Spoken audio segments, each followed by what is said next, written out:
First one here, it says we have a football stadium has 9 gates, 4 on the north side, 5 on the south side. How many ways can you enter and leave the stadium? So you're doing 2 things. You're entering and you're leaving. If you must enter through a south side and exit through the same gate.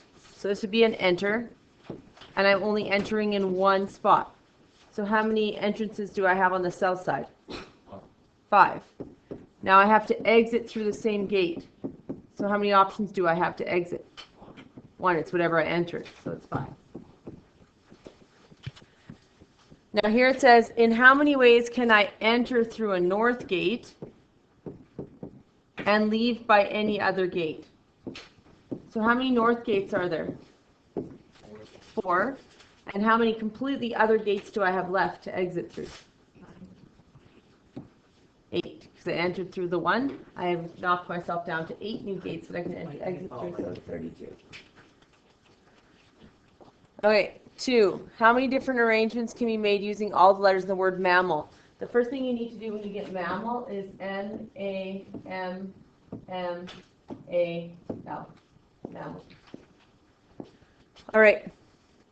So the first one says the vowels must be together. There are 2 vowels. Before I even do the question, I'm going to go 3 factorial, 2 factorial in the bottom, because I've rewrote my word and I've stacked letters and I know that I need to divide by them. Okay? In the top, I have 6 letters. 1, 2, 3, 4, 5, 6. I'm going to hook the vowels together. I have 2 options, then 1. Then I have 4 letters left. 4, 3, 2, 1. Now, it says here that I need to, the vowels must be together. Does it say together at the front? No, so I can still move them, correct? So this is 1 way, or 2, 3, 4, 5 different ways. It's always 1 more than the number after the hooked together numbers. So it's technically 2 factorial, 5 factorial, over 3 factorial, 2 factorial. These can cancel off. It's 120 divided by 6. So what do we get?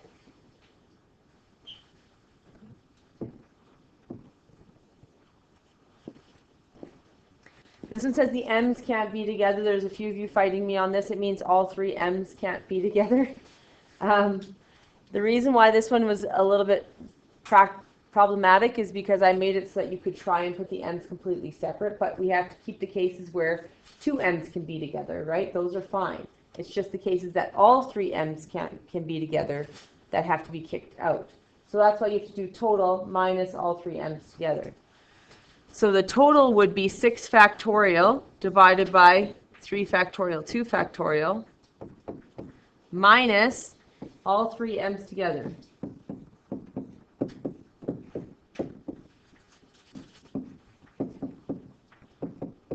So I hook the 3 M's together. I have 3, 2, 1. And then I have 3, 2, 1, but times 4. And so I think you get 48.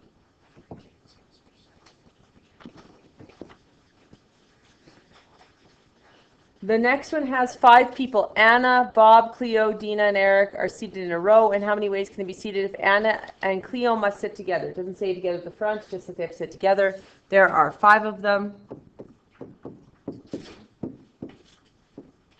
So we hook them together. 2 options here, Anna or Cleo, then 1.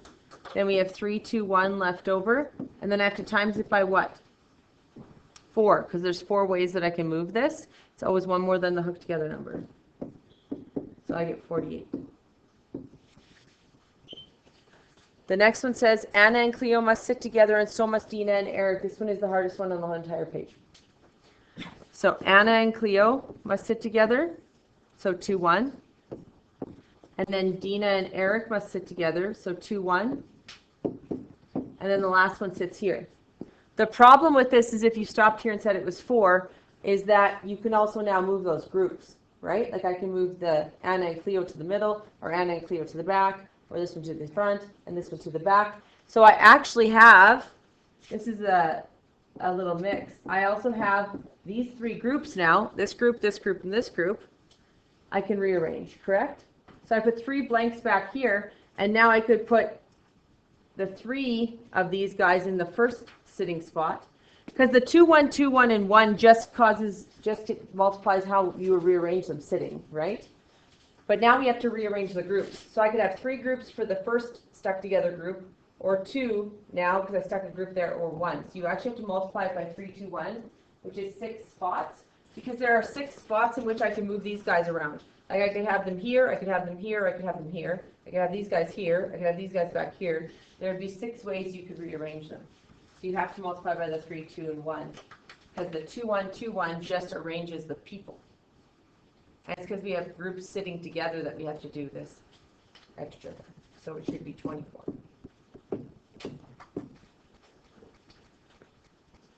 The next one says Anna and Cleo must not sit together. So we do total minus Anna and Cleo sitting together. We already have Anna and Cleo sitting together. The total would be 5 factorial minus them sitting together, which is 48. So what's 120 minus 48? 72.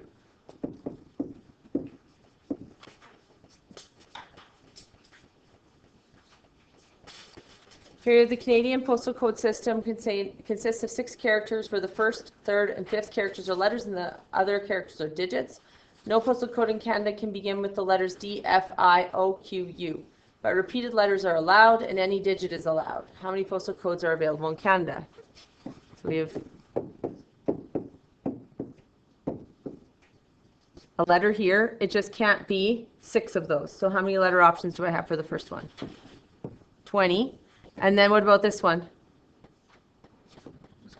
26 and 26. What about the digits? 10, 10, 10, yeah.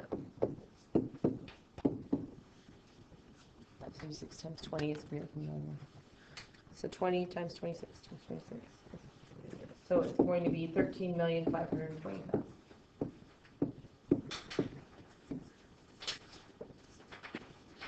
Now, the first letter of the postal code represents the province. In Ontario, all postal codes start with K, L, M, and P. Thanks, board. Ignore that. I'll start here. So I have K, L, M, and P, which is 5 letters. Then how many letters do I have for this one? 26. 26. What about digits?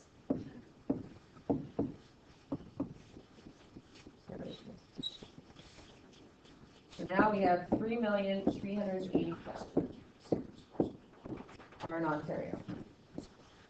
And the next one says the first digit is a 0 if the region represented is rural. How many different rural postal codes are possible in Ontario still carrying the KLMNP?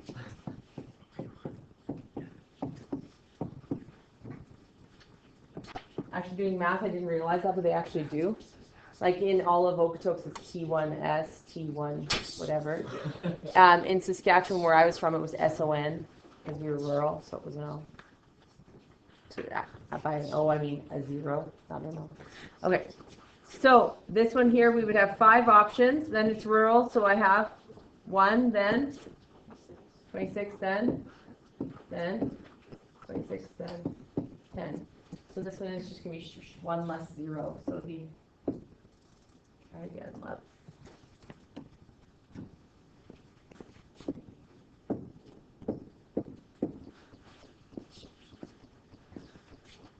Now here it says how many 3-digit numbers with no repeating digits, key here, 3-digit means can't start with a 0 because it's a number, not a code.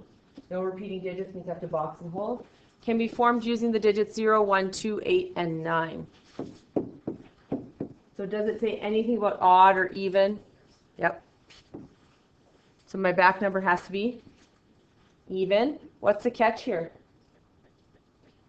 We have to do 0 as one case, or 2 and 8 is the other, right? We can never lump together evens if there's a 0 involved. So 0, 2, 8. So I'm going to start with the 0 one. I have one option. I hold the 0. Then I still have 1, 2, 8, and 9. So 4 options. Hold the 9. Then I have 1, 2, 8, which is 3 options. The 2, 8, I have 2. Hold the 8. Then I would have, still not 0, 1, 2, and 9, which is 3. Hold the 9. Then I have 1, 2, and I have to remember to bring back the 0. So it's going to be 18 plus 12, which is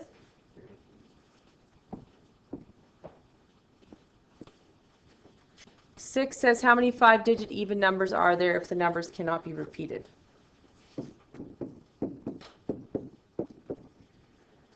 Now it's just 5-digit and even. There's nothing else to this. So we're still even, and I cannot repeat, so I still have to do 2 cases.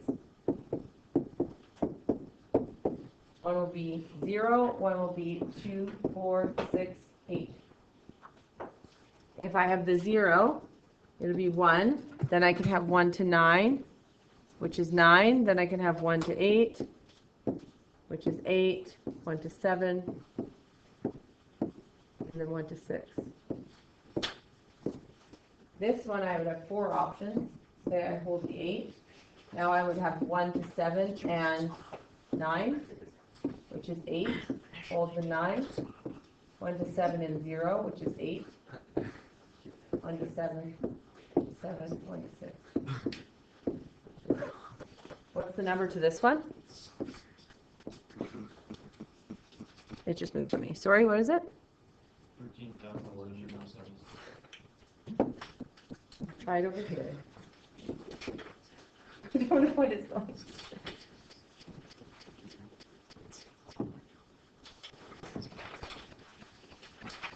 $13,776.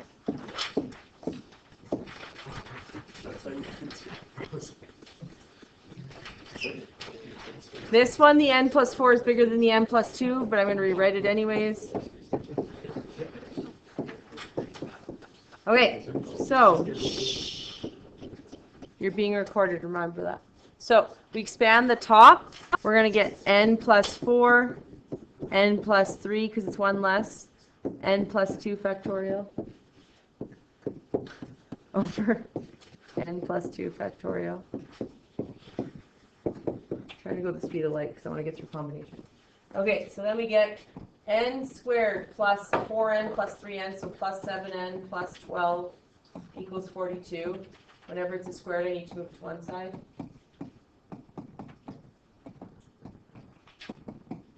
So I get n squared plus 7n minus 30 equals 0. What multiplies can be negative 30 and adds can be 7.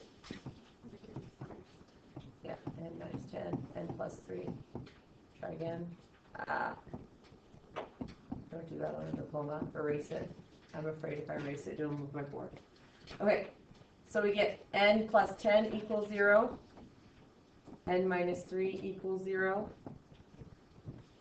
Oh, here's hoping it lets me right after I move. N equals negative 10. Is that true? Can that happen if I put a negative 10 plus 4? No, because I get negative 6 factorial, which is impossible. So this is extraneous. And then this is n equals 3, which is the answer. I'm going to get you to flip to your notes to the combinations lesson.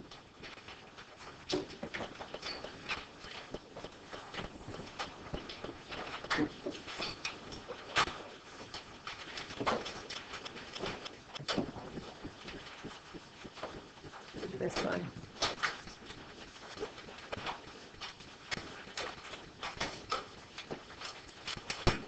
Permutations order matters. So the easiest way to describe this is if we were like picking a committee of people or anything like that. If we picked a committee of people and we actually asked them out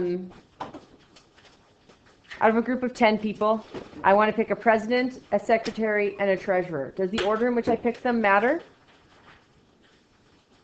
President, secretary, treasurer? Then you're saying if order doesn't matter, then it doesn't matter if you're president, if you're secretary, or treasurer. Does it actually matter? Yes. If you give them jobs, order matters. It's a permutation. So if I said, hey, I have a group of 10 people, and I want to pick a president, a secretary, or treasurer, I could go, take a pen up first. I could go, okay, here's my president, here's my secretary, here's my treasurer. Here I'm picking 10 options for the president, and someone becomes the president. So the secretary is 9, then the treasurer is 8. And you could go 10 times 9 times 8. What you also could do, if you started a number and you go down by 1 each time, you can actually use the permutation button. It's the P. So how you use it is the total number you have, which is 10, is what you start with, and then P, how many spaces you have. So how many spaces are there? 3. So type that into your calculator. Go 10 times 9 times 8. Everyone can do that, and then I'm going to show you the P button. 10 times 9 times 8.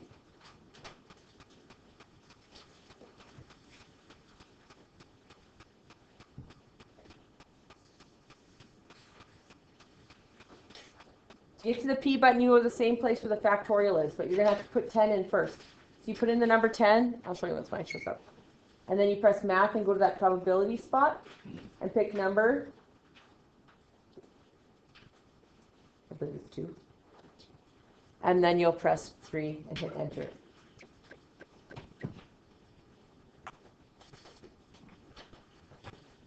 How we did that is we went 10, math, over to probability, number 2, and you're choosing 3 of them. Or I can go 10 times 9 times 8. Exact same answer. But you have to go down by 1 each time. Yeah. Do you ever have to use that MPR? You can get away with blanks, but they might do P on your diploma or on my unit test. So it could be like, here's a committee of 10 people. I'm choosing a president, a secretary, and treasurer. It can be found in the form NPR. The values of N, R, respectively are, and you'd have to go 10, 3 in your numeric response box. Okay. So they can force you to a P. All right. Yeah. But P's are just used when you start off with a number and go down by 1 by however many you go down by. So when we do 10 factorial, that's just 10p10, right? You could go 10p10 or you could go 10 factorial. They're the exact same thing. You're starting at 10 and doing 10 blanks, right? All right. Another way that you could look at these between perms and coms is a permutation. Once again, order matters. So if I am going on a trip, taking 3 of you on a trip with me, okay?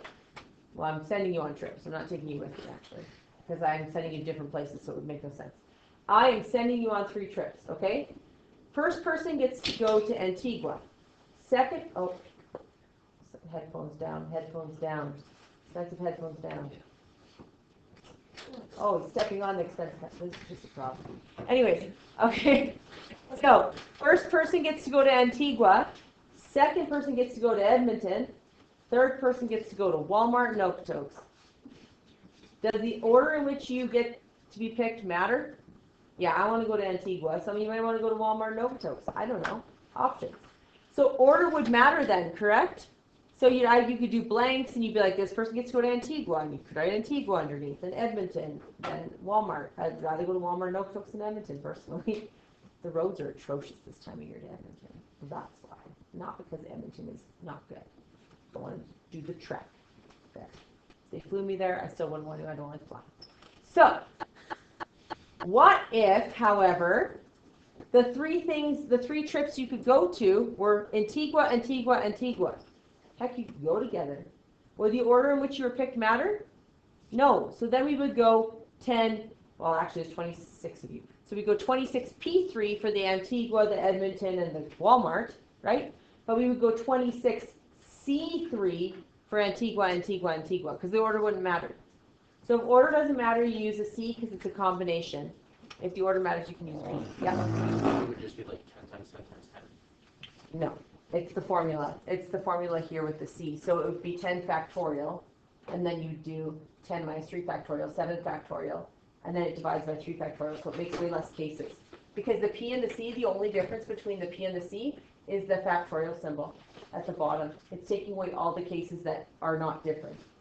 So like, you know, when it's permutation, order matters. So if I rearrange the people, this person to this person, this person to this person, order matters. Yeah. But a combination, this person to this person, or swap this person and this person makes no difference.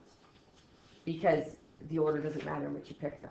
It'll make sense when we go through something like this for the C part. But do you understand where you pick a P if it's a permutation, you choose a C if it was a combination, or order wouldn't matter? That's all we need for now. So here it says, discuss how throwing 3 toys in a bag is different than lining them up. So if I went to grab 3 toys, okay, here's my 3 toys, and I get to take all 3. How many ways can I do that? And put them in a bag. How many ways is that? That's 1. I just grabbed all 3 toys. I got to take them because the order didn't matter, right? But if I actually had to line up the toys, how many options would I have for the first line? Up. I'd have 3. Then I leave a toy there. Okay, then how many do I have for the second one? Leave a toy there. Then there's actually 6 ways if you're lining them up. That's the difference between 3P3 and 3C3. So if you just chose the toys and threw them in a bag, that would be 3C3 because the order wouldn't matter. And the formula is 3 factorial divided by 3 minus 3 factorial, 3 factorial, which ends up actually just being the number 1. Because 0 factorial is not 0. What's 0 factorial? It's 1. It says it on your formula sheet, which I have to still give you. So this would be 1. But if I go 3p3, that's just 3 factorial divided by 3 minus 3 factorial. And this is just a 1, right? So it would be 6. So this one here gets rid of all the cases where they're actually the same. Gets rid of all those situations where, yeah, I'm rearranging them, but actually order doesn't matter, so it gets rid of them. So combination answers will always be smaller than permutation answers, because permutation answers order matters. Another thing to note is 10C6 equals 10C4. And I'll show you how. So I go to use the formula, so I go 10C6. That is not at all what I just said. Great. 10C6 equals 10C4. How is that a true statement? Well, it's because of the formula. So let's fill into the formula. The formula is this. So I would go 10 factorial, because this is my n, and this is my r. I would go 10 factorial over 10 minus 6 factorial, 6 factorial. So this would get me 10 factorial over 4 factorial, 6 factorial. Not even going to do an answer. I'm just going to get it to that spot. Okay? But if I do a 4, which is the difference between 10 and 6, so between 10 and 4 is 6, then I can go 10 factorial. This is my new n, and this is my new r. And then I go 10 minus 4 factorial. 4 factorial. I actually get 10 factorial over 6 factorial, 4 factorial. Is 4 factorial and 6 factorial multiplied any different? If I do 2 times 3 or 3 times, whoa, that just, I got your paper. That was aggressive. I just pressed down on this thing and it, sorry, Ty, you are now clean. Don't worry. If you weren't, you are now. All your paper is. I don't think I got you. It was hand sanitizer. I used the bottle and it sprayed just to, for the people who are scared that I threw something at Ty, which I did not do. Podcast. I did not throw something at Ty. All right. So these are actually the same. So only with combinations can 2 things be the same. So say I said the Antigua thing, right? There was 26 of you and I chose 3 of you to go to Antigua.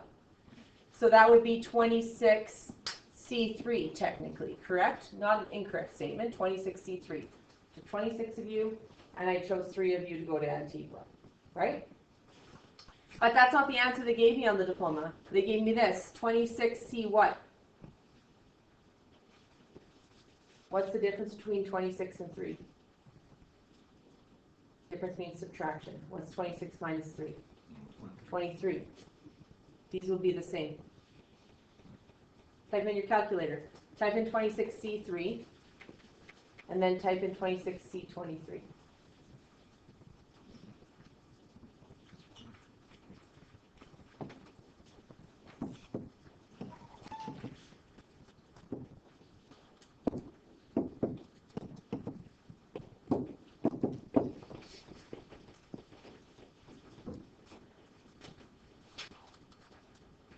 And the reason why it is because when you subtract your n and your r and then write r, it actually makes the other version just out of order. So another one would be, say I had 10 people and I was choosing a 3-person subcommittee. So I'm not giving them jobs, just a 3-person subcommittee. I could go 10C3, but what could they give me as an answer? 10C 7. Just the difference between the two. It only works with C's. The other weird thing they do with C's, and it shows it to you over here on your formula sheet, NCR can be written as just brackets NR. So if you ever see, like I want you to go to Antigua, 3 of you, right? Instead of going 26C3, I could have just wrote 26 and 3 in brackets like this. That means 26C3. So that's how they could give the answer on the diploma or on the unit test, right? When you give it in brackets like that.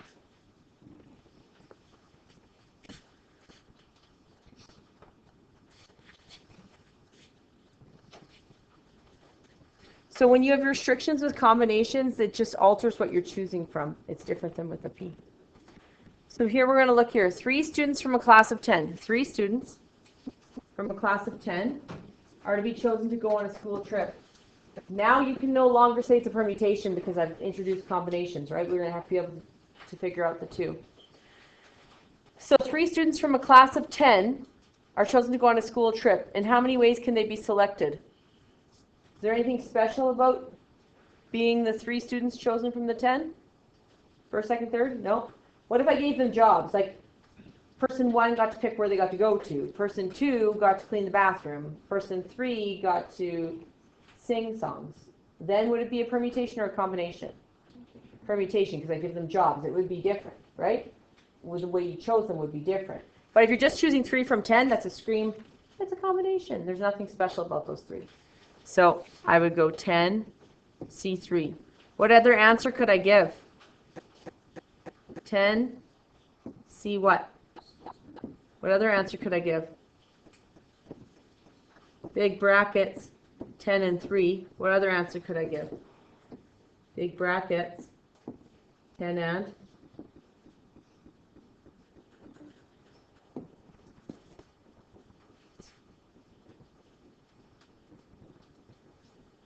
So the moment you do blanks, and you're going, I can put 10 people here, then 9 people here, then 8 people here, you are making it a permutation. Because the moment you do blanks, you're standing someone here, you're standing someone here, you're standing someone here, you're arranging them, you're giving them order. Order matters. So C's can never be blanks. You cannot do blanks. If you know it's a combination and you start doing blanks, you're going to get it wrong, because you're doing permutations. Okay?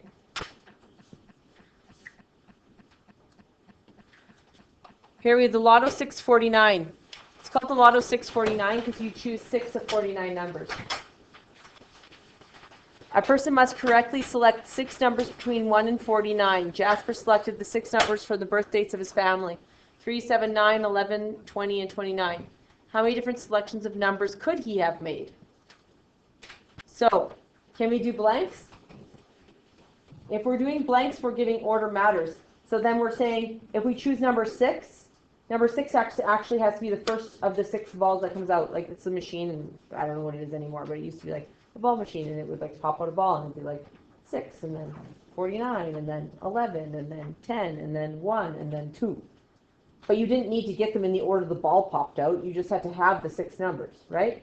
If you just have to have the 6 numbers, does the order in which they come out of the machine matter? No. So how many do I have to choose from? 49. And how many am I choosing? 6. So it's 49C6, which is large enough, trust me, to try and win the lottery. And the reason why the lottery is hard to win as well is people can choose the same numbers, right? It's not like once 6 numbers are chosen, the machine can never choose those again in this draw. So sometimes the numbers are never even chosen. So you have 1 in 13,983,816 chance of winning the lottery. But like I said, people can pick the same numbers. If it was a permutation, if ordered mattered, so not only did you have to get the 6 numbers, but you had to get them in the order in which they popped out of the machine, it would be, oh goodness, 1, 2, 3, 4, 5, 6, 7, 8, 9, 10. It would be 6,834,752. 1 in that chance. No one's winning the lotto at that point. And then you have to finish your homework for tonight. I'm also going to show you, I'm going to hand out your handout. Your hand in, sorry. Your hand in is due on Tuesday next week, not tomorrow. You can do some of it and you can't do some of it, but I want to hand it out so people can start it if they want to. Okay? It's due on the Tuesday. Remember, your first 2 units get put together on a unit exam, so we still have to do another unit before we write a unit test. Okay? But these are all practice diploma style questions, so you can see what you're going to get. And you can ask questions about it.